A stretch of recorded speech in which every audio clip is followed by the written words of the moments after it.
अस्सलाम वालेकुम friends, welcome to my YouTube channel Isak Bilgi for G K. जैसा आपने रिक्वेस्ट की थी उसी तरह मैं आज का जो वीडियो है वो पॉलिटिकल साइंस के क्वेश्चन के ऊपर कर रहा हूं। तो आप हमारे चैनल पे नए हैं तो सब्सक्राइब करें, बेल आइकॉन क्लिक करें ताकि हमारे वीडियोस की सूचना आप तक पहुंच सके। तो आज हम डिस्कशन करने वाले हैं एक नए पॉलिटिकल साइंस के क्वेश्चन की। तो क्वेश्चन की इस तरह है: the constitutional body set up as per the article 315 of the our constitution is। तो हमारे कॉन्स्टिट्यूशन का जो दफा नंबर 315 है, जो आर्टिकल 315 है, वो कौन सी कॉन्स्टिट्यूशनल बॉडी के बारे में बताता है अगर को आपको क्वेश्चन पूछा गया। तो यहाँ पे आंसर होगा उसका यूपीएससी। तो यूपीएससी का जो लॉन्ग फॉर्म है यूनियन पब्लिक सर्विस कमीशन। तो यूनियन पब्लिक सर्विस कमीशन के बारे में आर्टिकल 315 बताता। तो ठीक उसी तरह हम इंपॉर्टेंट पार्ट्स एंड आर्टिकल्स को देख लेंगे पहले, उसके बाद में इंडियन कॉन्स्टिट्यूशन में सबसे इंपॉर्टेंट आर्टिकल कौन कौन से है देखेंगे। अभी इंपॉर्टेंट पार्ट्स एंड आर्टिकल्स कौन सा पार्ट में कितने कितने आर्टिकल्स हैं उसको हम अब देखेंगे। ठीक है, पहला देखो पार्ट नंबर 1। पार्ट नंबर 1 के अंदर है 1 to 4 आर्टिकल के अंदर बताया गया है कि India is a union of state.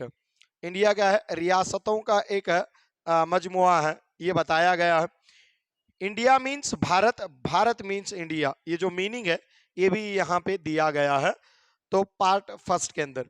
Part second 5 to 11 article तक है।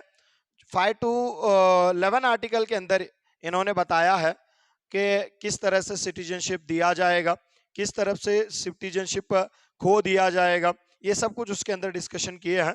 फिर कभी मौका मिले तो इससे डिस्कशन करेंगे। तो अब टीईटी के लिए जितने पार्ट्स इंपॉर्टेंट है मैं यहाँ पे लिस्ट आउट किया हूँ। सेकंड पार्ट में क्या है? सिटीजनशिप के बारे में बताया गया है। थर्ड पार्ट के अंदर फंडामेंटल राइट्स को बताया गया है, जो आर्टिकल 12 से लेके 35 तक है। उसके बाद में 4(1). तो 4(1) कौन सा है? पार्ट 4 के अंदर आर्टिकल 36 से 51 तक है, जिसको हम डीपीएसपी कहा जाता है। डीपीएसपी का जो फुल फॉर्म है directive principles of state policy. Directive principles of state policy. Part 4 ए जो पार्ट है ये बाद में इसको ऐड किया गया, जिसके अंदर फंडामेंटल ड्यूटीज के बारे में बताया गया है। हमारे हर इंडियन के क्या कर्तव्य हैं, 11 टाइप के कर्तव्य या तो 11 टाइप के जो हमारे ड्यूटीज है उसको यहाँ पे एक्सप्लेन किया गया है। ठीक है, उसके बाद में पार्ट 5। तो पार्ट 5 के अंदर 52 आर्टिकल से 151 आर्टिकल तक ये पार्ट 5 है, जिसके अंदर सेंट्रल गवर्नमेंट के अंदर बताया गया। तो सेंट्रल गवर्नमेंट के अंदर ये पार्ट में हम क्या पढ़ेंगे? प्रेसिडेंट किस तरह से अपॉइंट होते हैं, उनको किस तरह से नीचे इम्पीचमेंट किया जाता है, उनको नीचे उतारा जाता है, वो किस तरह से रिजाइन दे सकते हैं। उसी तरह वाइस प्रेसिडेंट है, स्पीकर के बारे में है, प्राइम मिनिस्टर है, लोकसभा है, राज्यसभा है। उसके बाद में एजी अटॉर्नी जनरल है। उसके बाद में CAG controller and auditor general है। सुप्रीम कोर्ट के बारे में भी बताया गया है ये वाले पार्ट में। पार्ट जो 6th है, 6th पार्ट के अंदर है 152 आर्टिकल से 237 आर्टिकल तक बताया गया है कुछ किसके बारे में? स्टेट गवर्नमेंट के बारे में। As it is central government, जैसा सेंट्रल गवर्नमेंट है वैसा स्टेट गवर्नमेंट में सिस्टम है हमारा। कैसा? प्रेसिडेंट की जगह यहाँ पे गवर्नर है, प्राइम मिनिस्टर की जगह सीएम है, और स्पीकर की जगह तो स्पीकर ही है। यहाँ पे वहां पे लोकसभा और राज्यसभा थे, तो हमारे कर्नाटका के अंदर क्या है? विधानसभा एंड विधान परिषद है, जिसे हमें legislative assembly and legislative council कहा जाता है। उसके बाद में एजी, हमारे पास भी एजी है लेकिन नाम चेंज है। क्या एजी? एडवोकेट जनरल कहा जाता है। अटॉर्नी जनरल सेंट्रल में और स्टेट के अंदर एडवोकेट जनरल होता है। नेक्स्ट उसी तरह स्टेट में हाई कोर्ट, जैसा पूरे इंडिया में सुप्रीम कोर्ट हायर अथॉरिटी है, तो यहाँ पे स्टेट के अंदर क्या हाई कोर्ट रहते, जो पार्ट 6 में बात किया जाता। उसके बाद में सीधा पार्ट नंबर 9।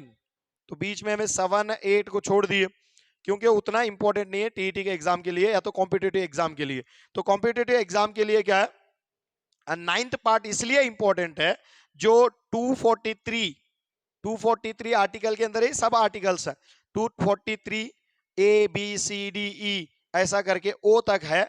तो ये पंचायत के बारे में बताता है, पंचायत किस तरह के होना चाहिए, कैसा, इसके बारे में ये ज्यादा बताता है। उसके बाद में पार्ट 9A, तो पार्ट 9A इसको भी बाद में ऐड किया गया, जो 243 पी आर्टिकल से 243 ZG आर्टिकल तक है, जिसके अंदर म्युनिसिपैलिटीज के बारे में बात किया गया है, म्युनिसिपैलिटीज के बारे में ये बताता है।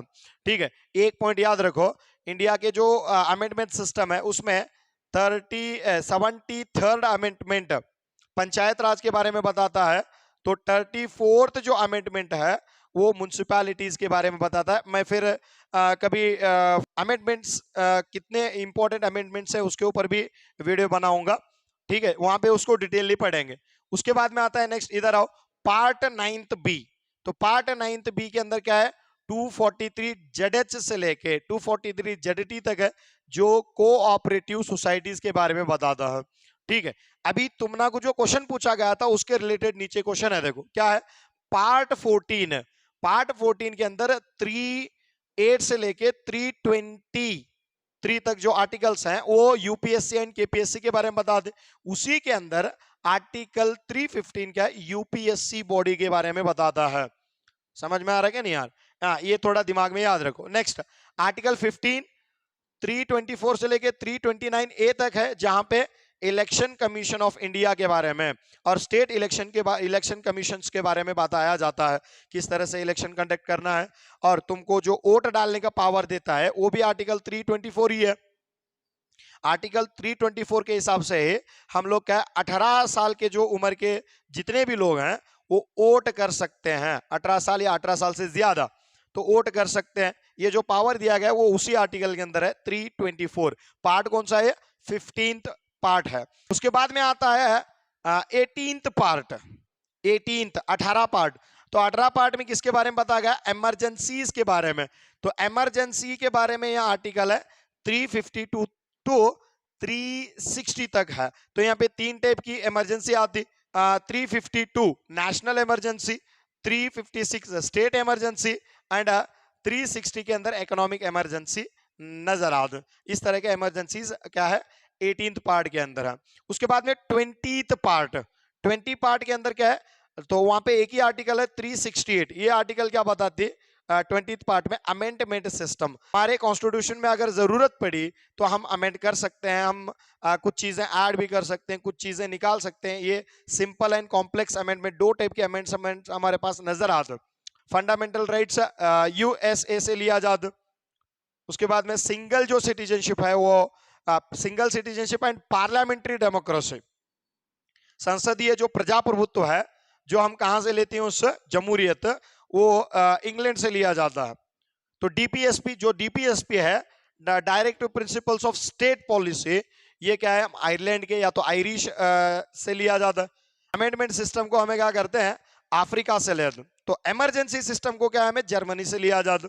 तो अलग अलग कॉन्स्टिट्यूशन से अलग अलग चीजें लिए हैं जो तुम ना को एग्जाम में पूछ भी सकता है। क्या? सिंगल सिटीजनशिप एंड संसदीय प्रजाप्रभुत्व, जो पार्लियामेंट्री डेमोक्रेसी है वो इंग्लैंड से लिया गया। यूएसए से फंडामेंटल राइट्स लिया गया।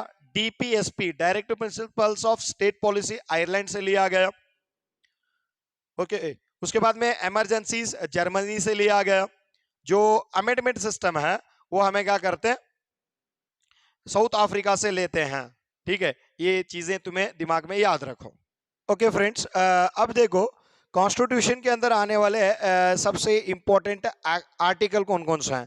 वैसे देखो तो बहुत सारे आर्टिकल्स हैं जो हमारा को कॉम्पिटिटिव एग्जाम और टीईटी एग्जाम के लिए जितना कितना फेमस है उसको हम देख लेंगे। देखो हिंदुस्तान के कॉन्स्टिट्यूशन के अंदर 6 फंडामेंटल राइट्स हैं, लेकिन 1978 से पहले 7 फंडामेंटल राइट्स थे। तो 1978 के अंदर 44th अमेंडमेंट लगा के 44th अमेंडमेंट लगा के जो प्रॉपर्टी राइट था उसको फंडामेंटल राइट से निकाल के कॉमन राइट बनाया गया। तो अंडर 300A आर्टिकल के अंदर उसको बना दो। ठीक है, 6 फंडामेंटल राइट्स कौन कौन से हैं हमारे? पहले जो फंडामेंटल राइट है 14 to 18 है, ये राइट टू इक्वेलिटी है। ठीक है, नेक्स्ट ये राइट टू फ्रीडम है। Next article 23 and 24 right against exploitation, right against exploitation. Next right to religion, ठीक है, आरआर बोले तो राजस्थान रॉयल्स ने, राइट टू रिलीजियन, ठीक है। उसके बाद में cultural and educational rights, cultural and educational rights 29 and 30 article. Next ये article right to remedies, right to remedies. तो राइट टू रेमेडीज क्यों कर बोलेगे, तो अगर ये बाकी के फंडामेंटल राइट कोई भी वायलेट किया, तुम डायरेक्टली ये आर्टिकल के अंडर के प्रोटेक्शन में तुम लोग कहां पे जा सकते हो, सुप्रीम कोर्ट या हाई कोर्ट जा सकते हो, ऐसा बताया जाता है। क्यों कर बोलेगे, तो ये प्रोटेक्शन तुम को आर्टिकल 32 बताता है। तो आर्टिकल, इसीलिए डॉक्टर बाबा साहेब अंबेडकर आर्टिकल 32 को, तो दफा 32 को डॉक्टर बाबा साहेब अंबेडकर क्या बोलते हैं, it's a heart and soul of the constitution. क्या बोलते हैं, हार्ट एंड सोल, हमारे कॉन्स्टिट्यूशन की ये जान और दिल है, ये आत्मा और दिल है बोलते हैं। तो उनकी बात भी सही है। अगर कोई भी फंडामेंटल राइट्स वायलेट हुए, तुम डायरेक्टली ये आर्टिकल के प्रोटेक्शन में आर्टिकल 139 के हिसाब से सुप्रीम कोर्ट चले जा सकते, और आर्टिकल 226 के हिसाब से तुम क्या है, हाई कोर्ट चले जा सकते। वहां पे हाई कोर्ट तुम को 5 रिट्स दे दे, 5 रिट्स अनाउंस कर सकती कभी भी। तो habeas corpus, mandamus, quo warranto, certiorari and prohibition, 5 type के रिट्स आते हैं, उन रिट्स को लिख लो। इन फ्यूचर के जो क्लासेस में उसको फिर और डिटेल बताऊंगा, ठीक है। यहाँ पे देखो आर्टिकल 40 क्या बताते हैं, ग्राम पंचायत के बारे में बता दो। कौन सा पंचायत, ग्राम पंचायत, आर्टिकल 40। आर्टिकल 44 यूसीसी, इसके बारे में डिस्कशन भी हो रहा है काफी, यूसीसी यूनिफॉर्म सिविल कोड, ठीक है। उसके बाद में अंडर 6 to 0 ईयर चाइल्ड को एजुकेशन देना, आर्टिकल 45। सर यहाँ पे तो पूरे लोगों को एजुकेशन देने का पावर था पहले था बाबा, तो इसको क्या है, आर्टिकल 2002 के अंदर, ठीक है, ये जो एजुकेशन नॉर्मल राइट था, इस नॉर्मल राइट को फंडामेंटल राइट बनाया गया। तो कब यहाँ पे आया, देखो article 21A provide the free and compulsory education under the age of 6 to 14, 6 से 14 साल के अंदर के बच्चों को फ्री एंड कंपल्सरी एजुकेशन देना ये गवर्नमेंट का हक है। कब किया गया, 2002 के अंदर किया गया। तो 2002 के अंदर करके 86th अमेंडमेंट, कौन सा अमेंडमेंट हो, 86th अमेंडमेंट के अंदर अटल बिहारी वाजपेयी की गवर्नमेंट ये काम करती है। समझ में आ रहा है क्या नहीं? यहाँ पे भी कुछ लिखा हूं, आर्टिकल 21 जो बहुत सारे एग्जाम में पूछा भी गया है, आर्टिकल 21 राइट टू लाइफ। तो उस राइट टू लाइफ के अंदर 21A आर्टिकल बना के हमारे राइट टू लाइफ के अंदर क्या डाला जा गया, एजुकेशन का राइट डाला गया। तो एजुकेशन के बिना हम नहीं जी सकते, वो एक सिंबल है, ठीक है। उसके बाद में यहाँ ऊपर एक आर्टिकल बोले से सबसे इंपॉर्टेंट आर्टिकल भूल गया, 70th article, prohibition of untouchability, prohibition of untouchability, छूत छात के निजाम का विरोध करना। तो वो कॉन्स्टिट्यूशन के हिसाब से वो एक क्राइम है, बताया गया, ठीक है। ये आर्टिकल हुई। नेक्स्ट आर्टिकल 52 क्या बोलते हैं, हमारे देश को एक प्रेसिडेंट होना चाहिए, एक प्रेसिडेंट रहना चाहिए, हमारे देश में एक प्रेसिडेंट रहना चाहिए, ठीक है। और ये आर्टिकल 54 है। ये आर्टिकल 54 क्या बताते हैं, इलेक्शन, किस तरह से इलेक्शन किया जाता है, किस तरह से उसको इलेक्शन करके प्रेसिडेंट को अपॉइंट किया जाता है।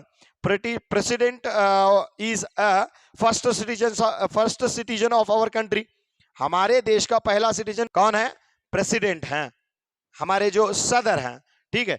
तो प्रेसिडेंट के बारे में यहाँ पे बताया गया 52 आर्टिकल के अंदर, रहना एक प्रेसिडेंट बोल के।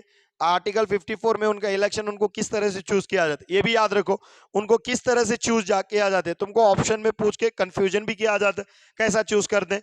उनको चूज करने के लोकसभा एंड राज्यसभा के इलेक्टेड मेंबर्स, इसमें सिर्फ मेंबर्स नहीं आते, जो एंग्लो इंडियंस है वो प्रेसिडेंट के इलेक्शन में वोट नहीं कर सकते, इसीलिए क्या नाम ले रहे हैं, इलेक्टेड मेंबर्स। कौन से मेंबर्स है, elected members, Lok Sabha and Rajya Sabha के इलेक्टेड मेंबर्स, स्टेट असेंबली के इलेक्टेड मेंबर्स, और दिल्ली एंड पौंडीचेरी के इलेक्टेड मेंबर्स, सब लोग इलेक्टेड मेंबर्स यहाँ पे पार्टिसिपेट कर रहे हैं। Next, impeachment of the president 61, 61 के अंदर सदर का इस्तीफा कैसा किया जाता है और सदर को किस तरह से पावर से नीचे उतारा जाता है प्रेसिडेंट को, वो इंपीचमेंट 61 आर्टिकल में बताएगा। Next article 63। तो आर्टिकल 63 क्या बताते हैं, वाइस प्रेसिडेंट को किस तरह से अपॉइंट किया जाता है, ठीक है, वो वाला कॉन्सेप्ट वहां पे है। Next article 72, the pardon right of the president, माफ करने का जो अधिकार है प्रेसिडेंट का, वो आर्टिकल 72 में बताया जाता। नेक्स्ट आर्टिकल 76 एजी, एजी बोले तो एजी ओजी लोजी सोनोजी वाला एजी नहीं, एजी बोले तो अटॉर्नी जनरल, कौन है, अटॉर्नी जनरल, तो अटॉर्नी जनरल। नेक्स्ट यहाँ पे स्पीकर, स्पीकर के बारे में आर्टिकल 93 बता दे। Next joint session of parliament, कौन सा session, joint session, joint session बोले तो क्या, ज्वाइंट सेशन को बुलाने वाले कौन, प्रेसिडेंट बुलाता है, समझ में आ रहा है नहीं यार, ज्वाइंट सेशन, तो ये ज्वाइंट सेशन को बुलाने वाले प्रेसिडेंट, लेकिन उस ज्वाइंट सेशन के जो चेयरमैन, उस ज्वाइंट सेशन के जो अध्यक्ष होते हैं वो लोकसभा के स्पीकर होते हैं, ठीक है, बुलाने वाले president, joint session of the parliament, Lok Sabha और राज्यसभा दोनों लोगों को बुलाना, उसे ज्वाइंट सेशन बोलता। आर्टिकल 123 ऑर्डिनेंस पास करना, क्या है, ऑर्डिनेंस। अगर देखो अब जरूरत पड़ी उस टाइम में तुम्हारा जो पार्लियामेंट का सेशन नहीं चल रहा, तो तुम ऑर्डिनेंस लाके वो कानून जारी कर सकते हैं, तो ये ऑर्डिनेंस के बारे में बताया जाता। नेक्स्ट उसके बाद में आते 124, 124 बोले तो CJI, supreme court, chief justice of India करके हमें उसे पुकारते, हाई कोर्ट, सुप्रीम कोर्ट के बारे में बताया जाता। नेक्स्ट जैसे ही मैं बताया आर्टिकल 139 के हिसाब से फंडामेंटल राइट्स वायलेट हुए तो तुम डायरेक्ट कहां जा सकते हो, सुप्रीम कोर्ट जा सकते हो। सुप्रीम कोर्ट 5 टाइप के रिट्स क्या करते, अनाउंस कर दे, या तो 5 टाइप के रिट्स क्या करते, इश्यू कर दे, ठीक है। उसके बाद में आर्टिकल 153 क्या बोलता है, एक स्टेट को एक गवर्नर या 2 स्टेट को मिला के एक गवर्नर, समझ में आ रहा है, इस तरह से तुम अपॉइंट कर सकते हो। और गवर्नर के बारे में बताने का 155 आर्टिकल, इसको लॉक कर लो, 155 आर्टिकल के अंदर क्या है, गवर्नर को अपॉइंटमेंट आता है, ठीक है। उसके बाद में 163, तो 163 के अंदर क्या है, चीफ मिनिस्टर, किसी स्टेट के चीफ मिनिस्टर को अपॉइंट करने वाला ये आर्टिकल है। नेक्स्ट 165 आर्टिकल, तो ये 165 आर्टिकल भी किसके बारे में बताते, एजी, लेकिन नाम चेंज है, क्या है, एडवोकेट जनरल, कौन सा है, एडवोकेट जनरल, ठीक है। उसके बाद में 214 हाई कोर्ट के बारे में बता दे, कौन सा कोर्ट है, high court. And 214 high court के बारे में बताते, 217 HCJ chief justice of high court, ठीक है, chief justice of high court के बारे में बताया जाता। नेक्स्ट अभी जस्ट तुम्हारा जो क्वेश्चन हुआ था 315 का, जो UPSC के बारे में बताते, union public service commission. Next article 333, तो 2 एंग्लो इंडियंस को तुम अपॉइंट कर सकते हो, ये पावर क्या है, 333 आर्टिकल में दिया गया। नेक्स्ट ये है नेशनल इमरजेंसी, ठीक है, ये है स्टेट इमरजेंसी। नेक्स्ट ये है इकोनॉमिक इमरजेंसी। एक पॉइंट याद रख लो, हमारे पास अभी तक 3 बार नेशनल इमरजेंसी को अनाउंस किया गया है।